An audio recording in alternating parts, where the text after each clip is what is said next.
with the project launch, a 5-day workshop is being held to kick off the first stage of drafting the necessary regulations as outlined by the Gambia Fire and Rescue Service. This important initiative is a critical move towards improving safety and security within the Gambia's building and liquid petroleum gas regulation sector. Mr. Ken Isaac, the DCAF head office in the Gambia, speaking on the significance of the project, said this is phase 1, with phase 2 set to develop an operation manual by the end of the year. The project will be developing regulations to cover building regulations and liquid petroleum gas regulations.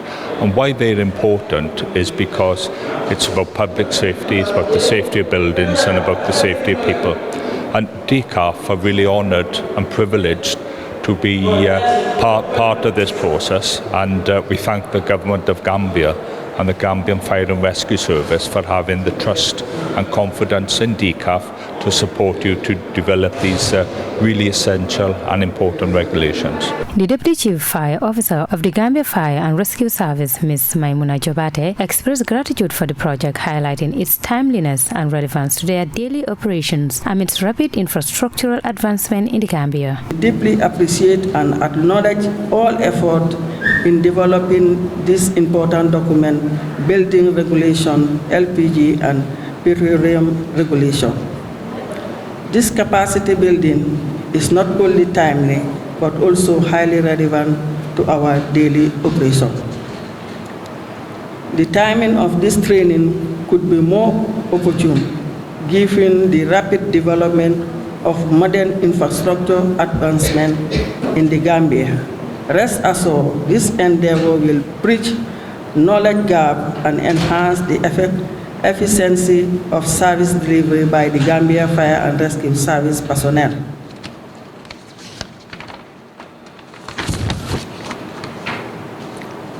As a fire department, we pledge that the knowledge acquired during this week-long training will significantly enhance our ability to render effective and efficient service delivery to its citizenry. Abraham Mendy, the Deputy Permanent Secretary at the Ministry of Interior, recognized DCAF's contribution to strengthening the Gambia security sector. He states how the project will promote safety and security in the fire and rescue service sector, stressing the importance of local ownership. The regulations will provide a framework for the design, construction, and safety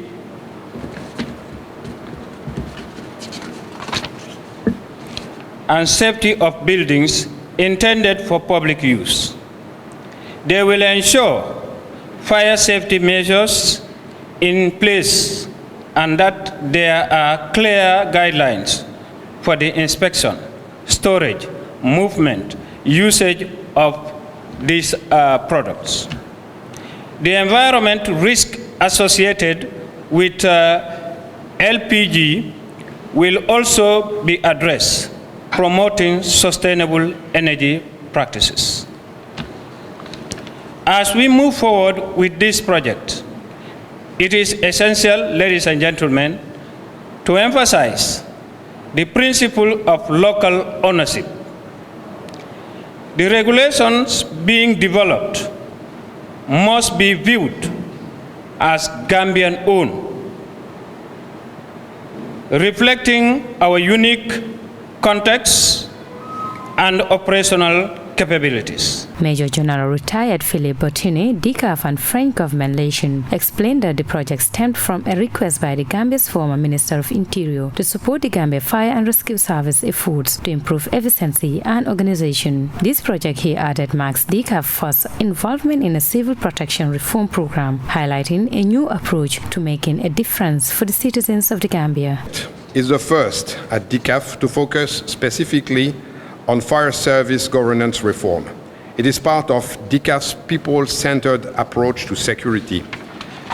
But it is first and foremost based on a request from the Gambia IS Authority. And I'm not here to write your regulations or to tell you how to write them. It's your country, your law, your fire and rescue service, and no one better than you know what exactly is appropriate, suitable, and feasible for your country. Now, I am here to facilitate to help you, to understand you, and to recommend what I believe to be the best solution for your country and your people. I will only recommend solutions that are pragmatic and affordable, because at the end of the day, regulations are designed to protect people from tragedy and save lives. During the 5-day gathering, participants will focus on discussing current regulations, areas of improvement, and drafting new provisions to strengthen safety and security in the Gambia Fire and Rescue Service.